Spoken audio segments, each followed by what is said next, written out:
তাবারাক তাআলা বলে বান্দা জগতের মধ্যে আমি মাকে পাঠিয়েছি বাবাকে পাঠিয়েছি ওই মা বাবা একমাত্র জগতের সন্তানকে সব চাইতে বেশি ভালোবাসে বিনা স্বার্থে ভালোবাসে যার মধ্যে কোনো সার্থকতা থাকে না যার মধ্যে কোনো চালাকি থাকে না যার মধ্যে সন্তানের জন্য কখনোই বরদোয়া থাকে না এইখান থেকে বোঝা যায় জগতের মধ্যে একমাত্র সন্তানকে সব চাইতে বেশি ভালোবাসে তার বাবা ও মা আর ওই বাবা মার চাইতে আমি আল্লাহ 70,000 গুণ বেশি ভালোবাসি জোরে বলেন সুবহানাল্লাহ ওই আল্লাহ তাবারাক তাআলা বান্দাকে এত ভালোবাসে আর বান্দাকে কেমন করে আল্লাহ জাহান্নামে দিতে পারে আল্লাহ বলে বান্দারে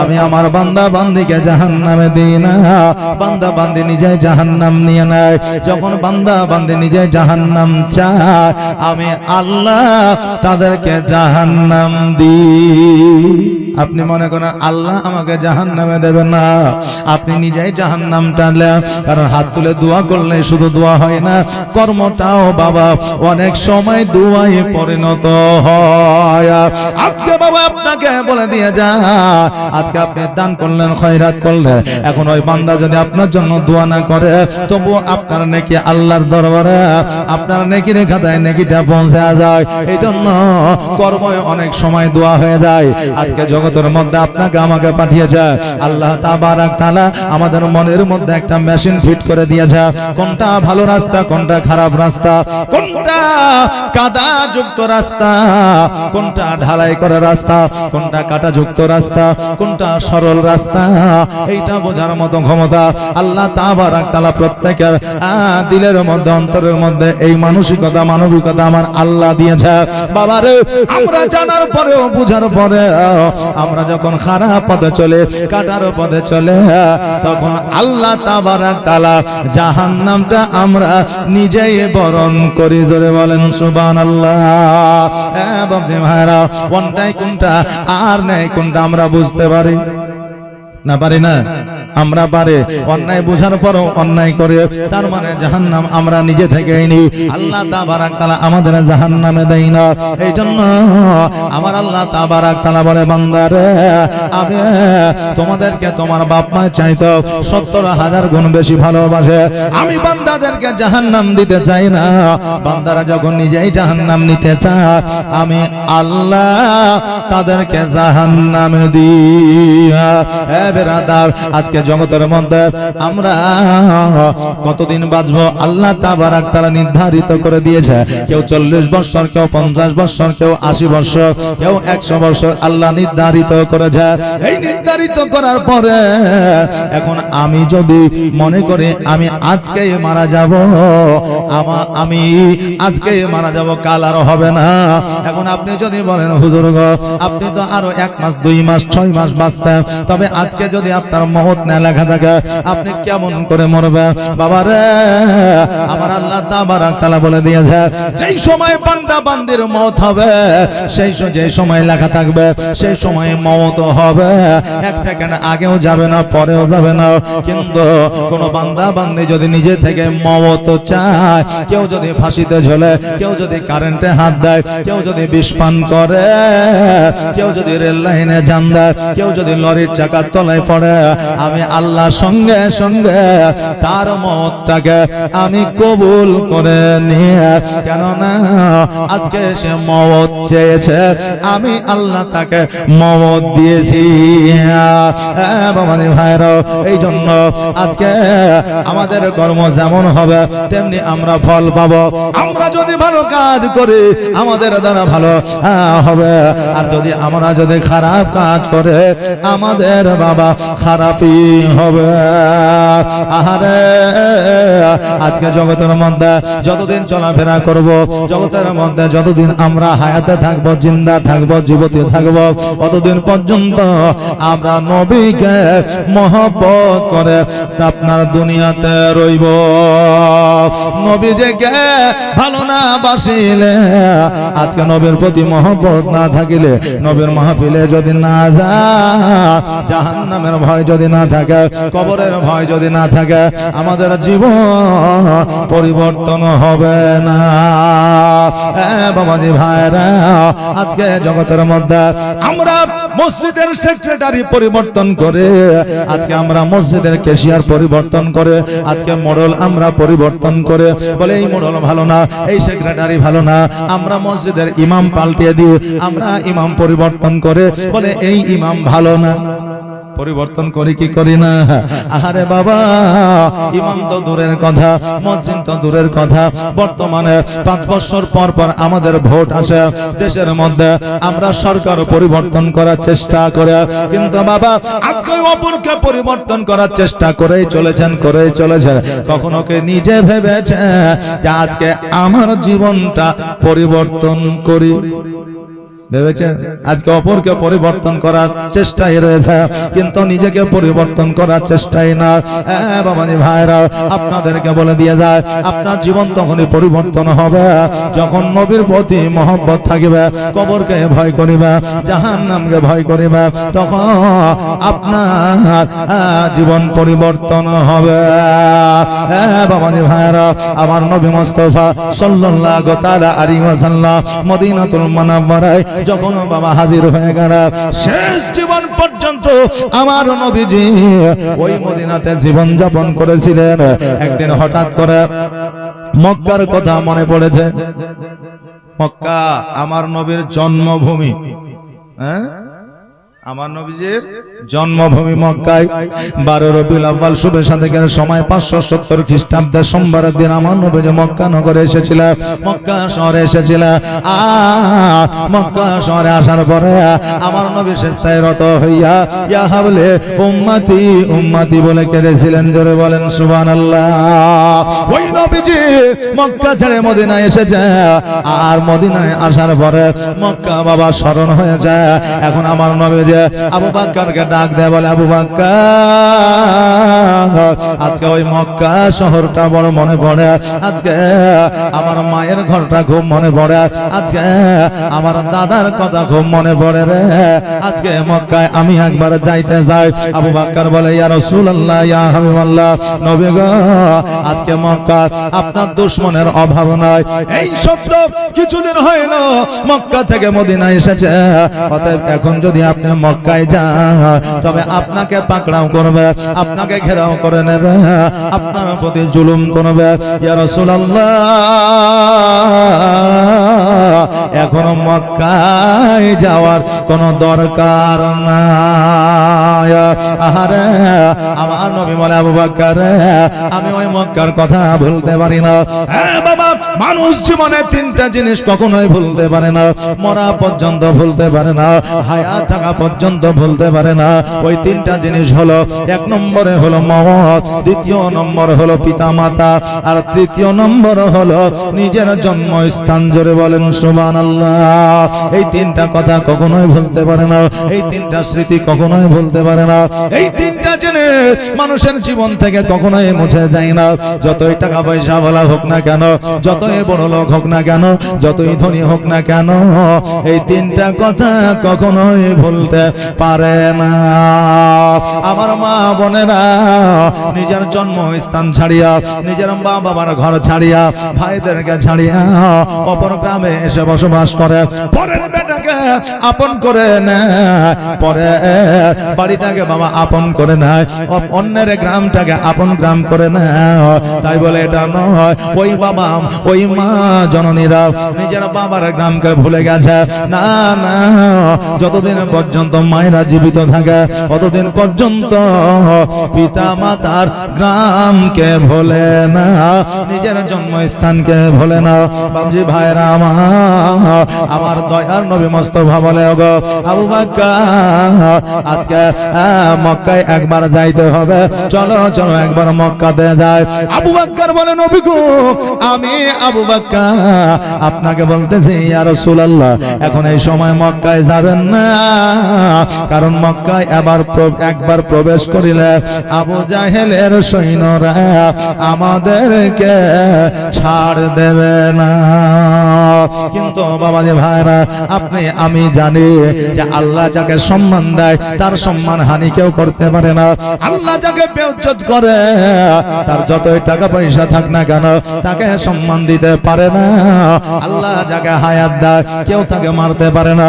আর আল্লাহ যাকে মওত দেয় তাকে কোটি কোটি টাকা খরচ করেও জিন্দা রাখা যায় না। বাবজি ভাইরা, আবু বকর যখন এই কথা বললেন, নবী আমার দুই চোখের পানি ছেড়ে দিয়ে মসজিদে নববীতে বসে আছে। এবার আবু বকর নিজের কাজে যেন আপনার ব্যস্ত হয়ে গেছে। আমার নবী যে গোটে গোটে পায়ে মক্কায় যেন হাজির হয়ে যায়। আহারে আমাদের যুবক ভাইরা আজকে দেশ থেকে বিদেশে কাজকর্ম করে, আজকে 6 মাস 1 বছর 1.5 বছর 2 বছর বিদেশে থাকে।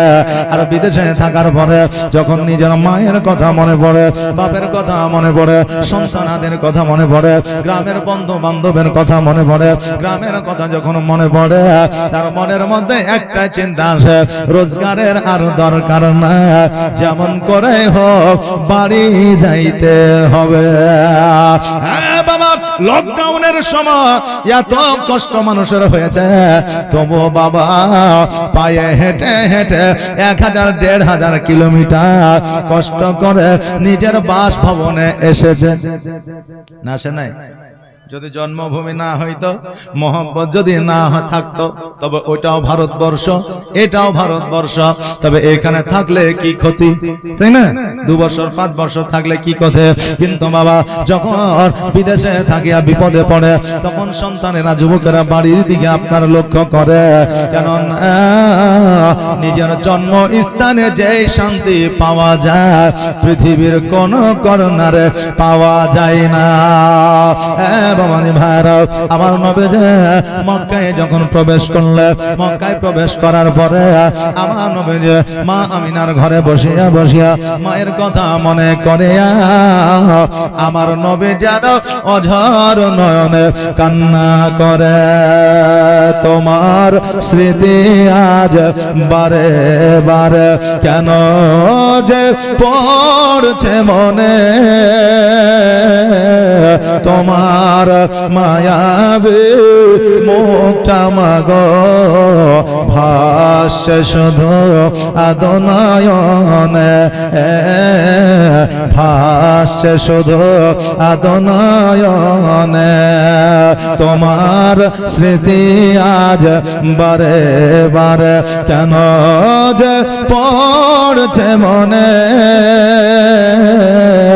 তোমার মায়াবী মুখটা মাগো ভাসছে শুধু আদনয়নে, ভাসছে শুধু আদনয়নে।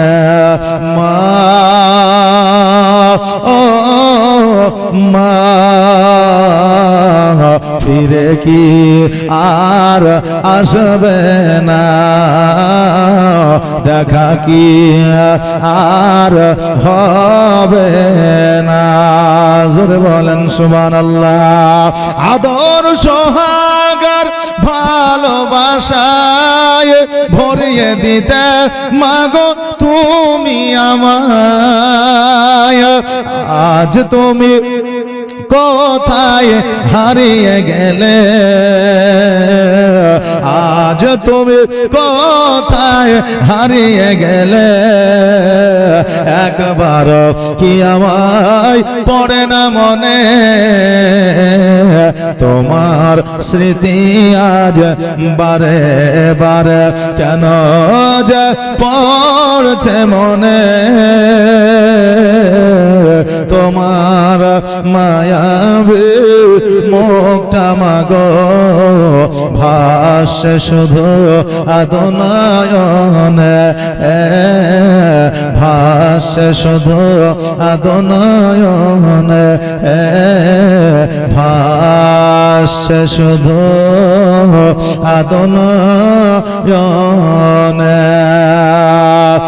বাবা রে ভাইরা আমার নবী মুস্তাফা সাল্লাল্লাহু তাআলা আলাইহি ওয়াসাল্লাম মা আমিনার ঘরে বসে বসে মায়ের জন্য কান্না করে মা গো আজকে তুমি যদি জগতের মধ্যে থাকতে আজকে মক্কা ছাড়িয়া মদিনায় যাইতে হইতো না বেরাদার আমার নবী অঝর নয়নে কান্না করে। এইদিকে আবু জাহেল খোঁজ পেয়েছে খবর পেয়েছে মুহাম্মদ আব্দুল্লাহর বেটা মা আমিনার লাশ পুনরায় মক্কায় এসেছে। সৈন্যদের বলল সৈন্যরা রে আজকে বাংলাদেশের বর্ডারের মতো করে তোরা সারা মক্কাটাকে ঘেরাও করলে যেন আব্দুল্লাহর বেটা মুহাম্মদ যেন মক্কা থেকে আর মদিনায় যাইতে না পারে। যেমন করে হোক ওই মুহাম্মদকে কতল করে দিতে হবে। আজকে মুহাম্মদকে যে কতল করতে পারবে তাকে 70টা উট উপহার দেওয়া হবে।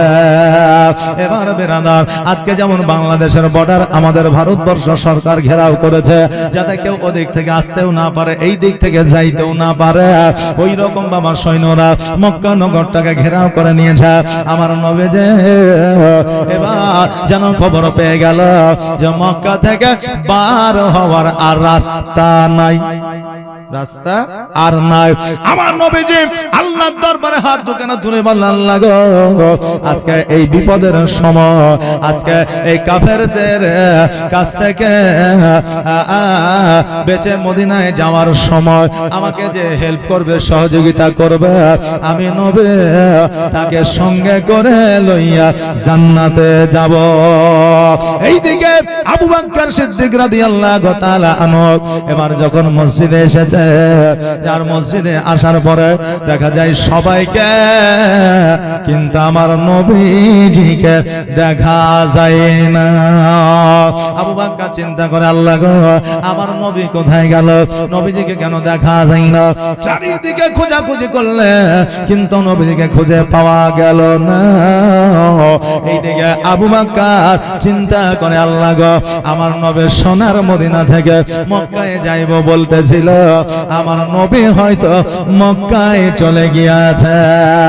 বর্তমান জামানা হইলে মাওলানাকে যদি খুঁজে পাওয়া না যায়, যদি মসজিদকে খুঁজে না পাওয়া যায়, যদি বাবাকে খুঁজে না পাওয়া যায়, সন্তানকে যদি খুঁজে না পাওয়া যায়, শুধুমাত্র পাসওয়ার্ডটা খুলতে হয়।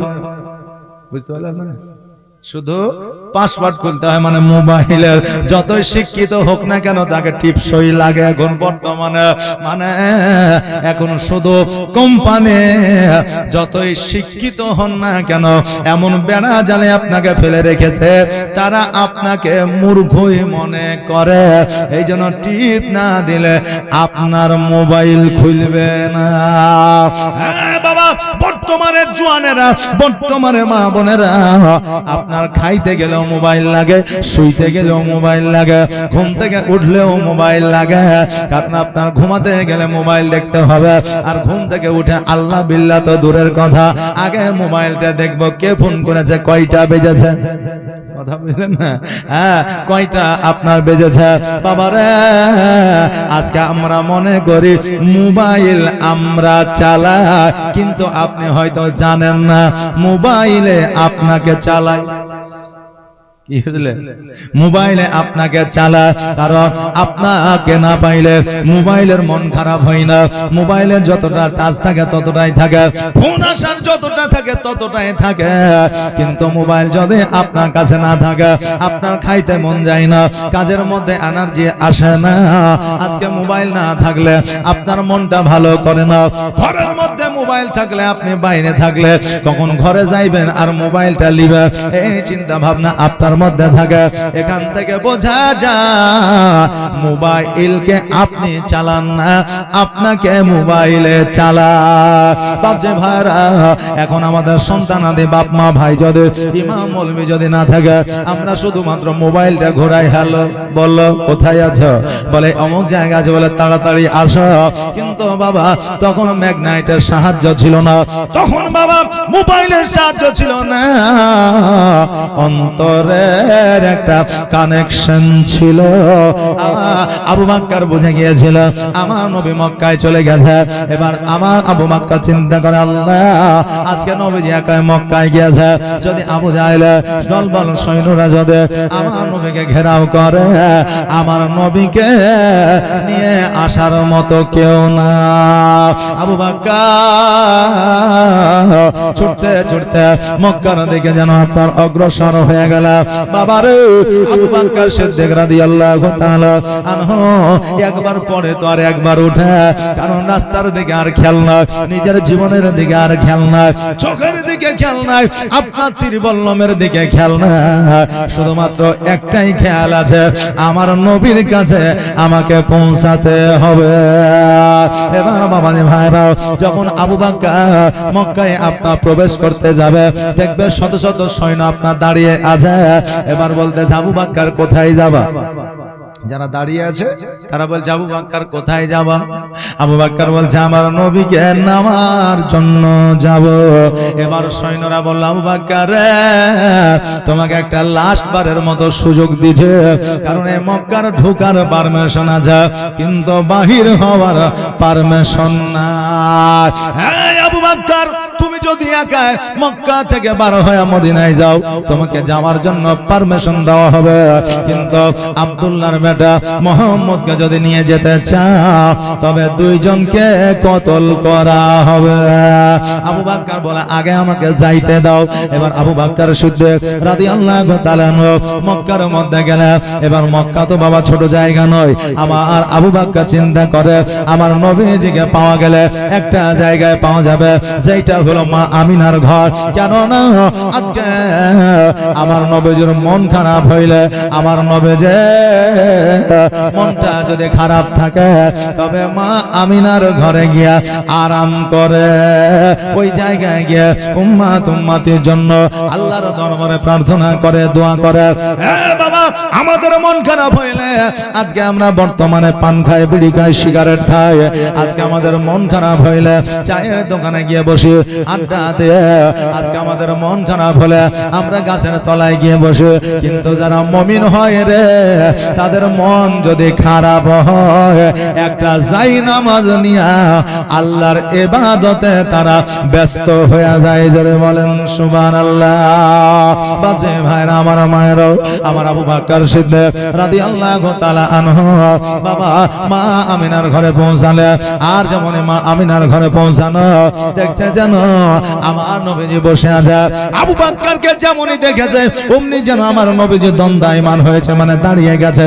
আবু বকরকে বলছে আবু বকর আমি আজকে এই সময়ে মক্কা নগরে আছি, আমার মায়ের ঘরে, এটা তুমি কেমন করে জানলে? আবু বকর বলে নবী গো, আমি আপনাকে এত ভালোবাসে, এত ভালোবাসে নবী গো, কারণ হইল আমি চোখ বন্ধ করিলে আপনি কোথায় আছে আমি জলজল করে দেখতে পাই। জোরে বলেন সুবহানাল্লাহ। মহব্বত যদি করে, যদি ভালোবাসা থাকে, আপনি বুঝতে পারবেন, জানতে পারবেন। কেননা একজন মা সন্তান বিপদে থাকলে বুঝতে পারে, সন্তানকে আঘাত লাগলে বুঝতে পারে, সন্তানকে খিদে লাগলে বুঝতে পারে, সন্তানের জ্বর জ্বালা হইলে বুঝতে পারে না, পারে না? সন্তান যখন বাচ্চা ছিল, সন্তানকে ক্ষুধা লাগলে মা দুগ্ধ পান করাইতো, তখন তো বাচ্চা বলতে পারতো না মা খিদে লেগেছে খাবার দাও, বলতে পারতো? সন্তানের পেটে যন্ত্রণা হাউমাউ করে কান্না করে। ডাক্তার বলতে পারে না, বাবা বলতে পারে না, গ্রামবাসী বলতে পারে না, কিন্তু মা বলে দেয় সন্তানের কি অসুবিধা হয়। কারণ মায়ের সঙ্গে শুধুমাত্র রক্তের সম্পর্ক নাই রে বাবা, কারণ মায়ের সঙ্গে শুধুমাত্র আপনার আত্মীয়তার সম্পর্ক নাই রে বাবা, মায়ের সঙ্গে সন্তানের দিলের কানেকশন আছে। জোরে বলেন সুবহানাল্লাহ। এই জন্য সন্তানের ক্ষয়ক্ষতি হলে, সন্তানের বিপদ আপদ হইলে সবার আগে মা জানতে পারে বাবারে। এই জন্য মহব্বত মা সন্তানকে করে, এই জন্য জানতে পারে। অতএব আবু বকর বলছেন, নবী গো আমি আপনাকে মহব্বত করে প্রেম ভালোবাসে, এত ভালোবাসে, এত ভালোবাসে, আমি চোখ বন্ধ করিলে আপনাকে আমি দেখতে পাই। আমার আবু বকর যখন এই কথা বললে, আমার নবীজি বলতেছে, আবু বকর এই জন্য আমি তোমাকে সর্বদা সর্বক্ষণ কাছে কাছে রাখি। আর আবু বকর আমি নবী তোমাকে কথা দিলাম যে আমি নবী যেই দিন জান্নাতে যাব সেই দিন আমি তোমাকে সঙ্গে করে নিয়ে যাব। জোরে বলেন সুবহানাল্লাহ। আবু বকর বলে, ইয়া রাসূলুল্লাহ, ইয়া হাবিবাল্লাহ, নবী গো আমি জানি আপনার মতো কেউ আমাকে ভালোবাসে না, কিয়ামত পর্যন্ত ভালোবাসতে পারবে না। তোমার মতো এত ভালো, তোমার মতো এত ভালো কেউ তো আমায় বাসে না, তাই তো নবী আমি তোমার দিওয়ানা। জোরে বলেন ইয়া রাসূলুল্লাহ। আর একটা আওয়াজ দিয়ে বলা যাবে না ইয়া রাসূলুল্লাহ? আবু বকর বলছেন, নবী গো তোমার মতো এত ভালো, তোমার মতো এত ভালো কেউ তো আমায় বাসে না, তাই তো নবী আমি তোমার দিওয়ানা, তাই তো রাসূল আমি তোমার দিওয়ানা। ও কি শুনেছি কিতাবের লেখা, নবী ছাড়াই আমার জীবন থাকা গো। ওকে শুনেছি কিতাবের লেখা, নবী ছাড়াই আমার জীবন থাকা গো। নবীজিকে ভালো না বাসিলে, নবীজিকে ভালো না বাসিলে আল্লাহ পাওয়া যাবে না, তাই তো নবী আমি তোমার দিওয়ানা। তোমার মতো এত ভালো, তোমার মতো এত ভালো কেউ তো আমায় বাসে না, তাই তো নবী আমি তোমার দিওয়ানা। আবু বকর বলে, নবী গো আজকে আমি আবু বকর আপনাকে আমি এত ভালোবাসি, এত ভালোবাসি যে আপনি ছাড়া আমি কিছুই বুঝি না। আমার নবী বলে, আবু বকর আজকে মক্কা থেকে মদিনায় যাইতে হবে। আবু বকর বলে, নবী গো আজকে সৈন্যরা কাফেররা যেইভাবে ঘেরাও করেছে আমরা বার হয়ে যাইতে পারবো না। আমার নবী বলে, আবু বকর আজকে আমার গায়ের চাদরখানা তোমার গায়ে জড়ায় না, আর আমাকে তুমি কোলে নিয়ে নাও। আবু বকর বলে, নবী গো আজকে আপনাকে এত বড় আমি আবু বকর কেমন করে নিয়ে যাব? যদিও আমি নিয়ে যেতে পারি গো নবী, তবুও আপনাকে তারা দেখতে পাবে।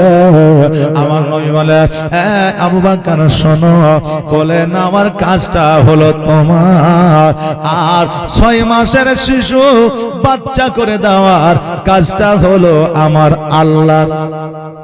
কোলে নেওয়ার কাজ তোমার, আর ছোট্ট শিশু বানিয়ে দেওয়ার কাজ হলো আমার আল্লাহর। আবু বকর সিদ্দিক রাদিয়াল্লাহু তাআলা আনহু আমার নবীজির চাদরখানা লইয়া গায়ের মধ্যে জড়ায় নিলে, আর আমার নবীজিকে যেন বাবা কোলের মধ্যে নিয়ে নিলে, আর যেমন কোলের মধ্যে নেওয়া নবী যেন 6 মাসের শিশু সন্তান হয়ে গেছে। আবু বকর আমার নবীজিকে লইয়া এবার মক্কা থেকে মদিনায় যাবে, যেমন সৈন্যদের সম্মুখে গেছে, অমনি সৈন্যরা বলছে, আবু বকর তোমার নবী কোথায়? তুমি একাই কেন যাও? তোমার নবী কি ভয় পেয়ে গেছে? আবু বকর বলে, কাফেরের দলেরা, আমার নবী ভয় পাই না, আমার নবী যে আমার সঙ্গে আছে। বলে, কই তোমার নবী? বলে, আমার কোলে। এখন কাফেরেরা বলছে, পাগল পেয়েছে নাকি? আমরা কে পাগল মনে হয়েছে? অত বড় তরু তাজা জোয়ান আব্দুল্লাহর বেটা মুহাম্মদুর রাসূলুল্লাহ সাল্লাল্লাহু তাআলা আলাইহি ওয়াসাল্লাম আজকে তোমার কোলে আছে, এটা আমরা বিশ্বাস করতে পারি না। এখন বলতে আছে আবু বকর, আমরা জানতাম মুসলমানেরা মিথ্যা বলে না, নবীর সঙ্গ যারা নিয়েছে তারা কখনো মিথ্যা বলে না, যারা কালিমা পড়েছে তারা কখনো মিথ্যা বলে না। কিন্তু আবু বকর জানের ভয় সবার আছে, আজকে আবু বকর তুমিও মিথ্যা বলতে শুরু করেছ জীবনের ভয়ে, প্রাণের মায়ায়। আবু বকর মিথকে হাসি দিয়ে বলে, কাফেরেরা শোনো, আমার কোলে নবী আছে, যদি তোমাদের বিশ্বাস না হয় তবে তোমরা একবার দেখতে পারো, নইলে আমারও পথটা তোমরা ছাড়ো। কাফেরেরা বলতে আবু বকর, কত বড় আমরা নিষ্ঠুর নয়, কত বড় আমরা বোকা নয় যে আমরা তোমার কোলে দেখতে যাব। আমরা প্রকাশ্যে বুঝতে পারছি তোমার কোলে কেউ নাই, নবী নাই, মক্কা নগরে নবী আছে, এটা বুঝে গেছি। যাও আবু বকর যাও, আমি বুঝে গেছি তুমিও মিথ্যা বলতে শুরু করেছ। যেমন এই কথা বলা আবু বকর সিদ্দিক রাদিয়াল্লাহু তাআলা আনহু মক্কা থেকে যেন আপনার মদিনার দিকে রওনা হয়ে গেল। কিছুক্ষণ পরে আবু জাহেল ছুটতে ছুটতে আসিয়া বলতেছে, সৈন্যরা এই দিক দিয়ে নবী গেল। বলেন না, কই যায়নি তো। বলে, গেছে। বলে, আমি বলছি এই দিক দিয়ে নবী গেছে। বলে, আমরা এখানে দাঁড়িয়ে আছি, আমরা বুঝতে পারলাম না, আপনি কেমন করে বুঝতে পারলেন? আবু জাহেল বলছে, শোনো রে, আমি নবীকে জানি চিনি কিন্তু মানি না। আজকে নবীর গা থেকে যে মেশকে আম্বারের খুশবুটা বের হয়, ওই মেশকে আম্বারের খুশবুটা আমি পেয়েছি। কাফেরেরা, সৈন্যরা শোনো, তবে এই জায়গা দিয়ে কে গেছে একবার বলো। বলে, আবু বকর গেছে। বলে, আবু বকরের কাছে কি কেউ ছিল? বলে, কেউ ছিল না, তবে আবু বকর বলছিল যে আমার কোলে নবী আছে। আবু জাহেল বলতেছে, কত দূর গেল? বলে, এতক্ষণ হাফ রাস্তা চলে গেছে। এবার বাবা আবু জাহেল বলতেছে, কি ভুল করেছো? ওই আবু বকর যে বলেছিল আমার কোলে নবী আছে, ওর কোলে নবী ছিল, কারণ মুসলমানেরা কখনো মিথ্যা বলে না।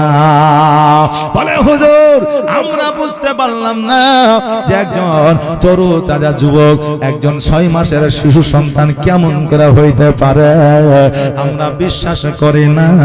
এবার আবু জাহেল বলতে যা, শোনো রে, যেই নবী চন্দ্রকে দুখণ্ডিত করতে পারে, যেই নবী জড়বস্তু গাছকে এক জায়গা থেকে অপর জায়গা আপনার পৌঁছে দিতে পারে, যেই নবী অন্ধকে চোখ ফিরে দিতে পারে, যেই নবী বোবাকে কথা বলে দিতে পারে, যেই নবী সাপের বিষকে তুতুর মাধ্যম দিয়ে পানি করে দিতে পারে, ওই নবী জওয়ান যুবক থাকি 6 মাসের শিশু সন্তানকে হইতে পারে না।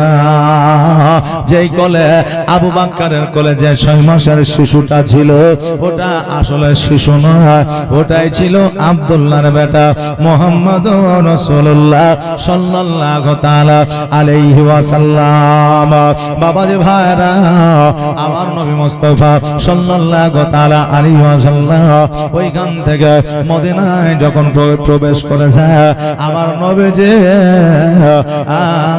2 চোখের পানি ছেড়ে দিয়ে বলে, মদিনা রে, আমি কথা দিলাম যতদিন পর্যন্ত মক্কার মানুষেরা আমাকে মেনে না নিবে, মক্কার মানুষেরা ভালোবেসে আমাকে না ডাকবে, মক্কার মানুষেরা যতদিন পর্যন্ত নবী নবী না করবে, ততদিন যতদিন পর্যন্ত সোনার মদিনা ছাড়িয়া আমি মক্কা নগরে যাব না। কেননা মদিনায় যে শান্তি পাওয়া যায় মক্কায় সেই শান্তি পাওয়া যায় না। আমার সোনার মদিনা আমার প্রাণের মদিনা আমার দয়ার মদিনা আমার কলিজার মদিনা। আজই মদিনায় শুয়ে আছে জয় মদিনায় শুয়ে আছে হাবিবে রব্বানা আমার জানের মদিনা আমার প্রাণের মদিনা আমার দয়ার মদিনা আমার কলিজার মদিনা। কত হাজে হজ করিতে গেল গো মদিনাতে কত হাজে হজ করিতে গেল গো মদিনাতে তবু মদিনা দেখে তবু মদিনা দেখে হাজিদের জান ভরে না। আমার সোনার মদিনা আমার প্রাণের মদিনা আমার দয়ার মদিনা আমার কলিজার মদিনা। যেই মদিনায় শুয়ে আছে হাবিবে রব্বানা আমার জানের মদিনা আমার কলিজার মদিনা। আল্লাহুম্মা সাল্লি আলা মাওলানা মুহাম্মাদ ওয়া আলা মাওলানা মুহাম্মদ সাল্লাল্লাহু তাআলা আলাইহি ওয়াসাল্লাম। বাবারা আমার নবী মুস্তাফা সাল্লাল্লাহু তাআলা আলাইহি ওয়াসাল্লাম ওই মদিনায় থাকে আজকে ইসলামের প্রচার ও প্রসার করিলেন। আমার নবী যে 63 বছর জীবন যাপন করার পরে আমার ওই নবী যে অসুস্থ হইয়া বিছানাগত হয়েছিলেন। আজকে আমরা অনেকে বলে যারা জগতের মধ্যে পাপ করেছে গুনাহ করেছে আজকে জগতের মধ্যে যারা অন্যায় করেছে তারা অসুস্থ হইয়া বিছানায় পড়ে থাকে তাদেরকে আল্লাহ রোগ বালা দেয় বলে কে বলে না জি। কিন্তু আমার নবীজি বলে দিয়েছে হ্যাঁ আমার উম্মত উম্মতিরা শোনো রে যারা পাপ করে গুনাহ করে যারা অন্যায় করে আল্লাহ তাদেরকে রোগ বালা দেয় না আল্লাহ তাদেরকে ছাড় দেয় কিন্তু ছেড়ে দেয় না। কিন্তু আল্লাহ যাকে পছন্দ করে কিন্তু আল্লাহ যাকে ভালোবাসে যাকে মহব্বত করে আল্লাহ তাবারাক তাআলা তাকে বেশি বেশি রোগ বালা দেয়। কারণ আমার নবী বলেছে যেই বাড়িতে রোগ নাই বালা নাই মুসিবত নাই ওই বাড়িতে আল্লাহর তরফ থেকে কোন রহমত নাই। বাপজি ভাইরা আমার নবী যে বিছানা আপনার শায়িত হয়ে যায় যেন বাবা শুয়ে আছে আসরের নামাজের ওয়াক্ত হয়ে যায়। এইদিকে আবু বকর সিদ্দিক রাদিয়াল্লাহু তাআলা আনহু বসে আছে হযরত আলী রাদিয়াল্লাহু তাআলা আনহু যেন বসে আছে অন্যান্য সাহাবীরা বাবা বসে আছে আসরের ওয়াক্তটা যেন পার হয়ে যায়। আবু বকরকে বলে আবু বকর আমার নবী হয়তো আসতে পারবে না ইমামতির জায়গাটা হয়তো না নিতে পারবে না কারণ আমার নবী বিছানায় শায়িত হয়ে আছে। অতএব আবু বকর আজকে থেকে তুমি ইমামতি করবে যাও যাও তুমি ইমামতি করতে দাঁড়িয়ে যাও। আবু বকর শেষ পর্যন্ত তাকায়া তাকায়া দেখলে কিন্তু নবী যেন আসলো না। দেখছে নামাজটা কাজা হয়ে যাবে, কেননা আমার নবীর সাহাবীদের জিন্দেগিতে জীবনে কোনোদিন কাজা না। যদি কোন রকম নামাজ পড়তে একটু দেরি হয়ে যাইতো তাদের অন্তর ফেটে যেত, দুই চোখ দিয়ে পানি ঝরতো, তাদের মনটা গাইতো না, তাদের কাজ কর্মে যেন বাবা মন বসতো না। খাইতে পাক আর না পাক নামাজটা আগে আদায় করতে হবে। কিন্তু বাবা রে আমাদের বছরের পর বছর নামাজ কাজা হয়ে যায়, অন্তর কাদা তো দূরের কথা, একটু আমরা চিন্তা ভাবনাও করি না। বাবা লক্ষ্য করে আজকে দয়ার নবী মুস্তাফা সাল্লাল্লাহু তাআলা আলাইহি ওয়াসাল্লাম আয়েশা সিদ্দিকা রাদিয়াল্লাহু তাআলা আনহাকে বলতেছে, আয়েশা আজকে আমি মসজিদে নামাজের জন্য যাইতে পারলাম না। আয়েশা রে আজকে তোমার কাঁধে হাত দিয়া গুটি গুটি পায়ে মসজিদের দিকে যাব। আয়েশা সিদ্দিকা রাদিয়াল্লাহু তাআলা আনহা বলতেছে, নবী গো আপনি মসজিদে যাইয়া দাঁড়াইতে পারবেন না, মসজিদে যাইয়া নামাজ পড়াইতে পারবেন না, মসজিদে যাইয়া কি করবেন একবার বলেন।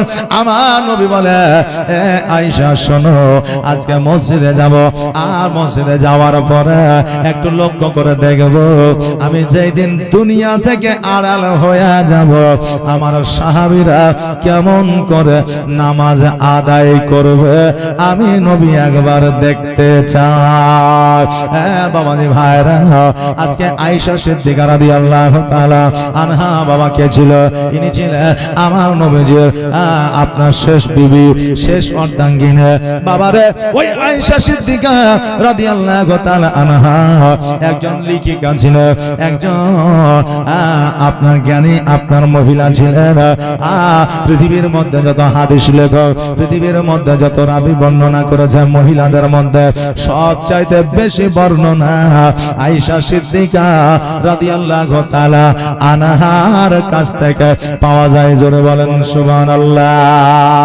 ওই আয়েশা সিদ্দিকা রাদিয়াল্লাহু তাআলা আনহা আমার নবীজির হাতখানাকে কাঁধের মধ্যে রাখলেন, আর রাখার পরে গোটে গোটে পায়ে আমার নবীজিকে মসজিদের দিকে আপনার নিয়ে চললেন।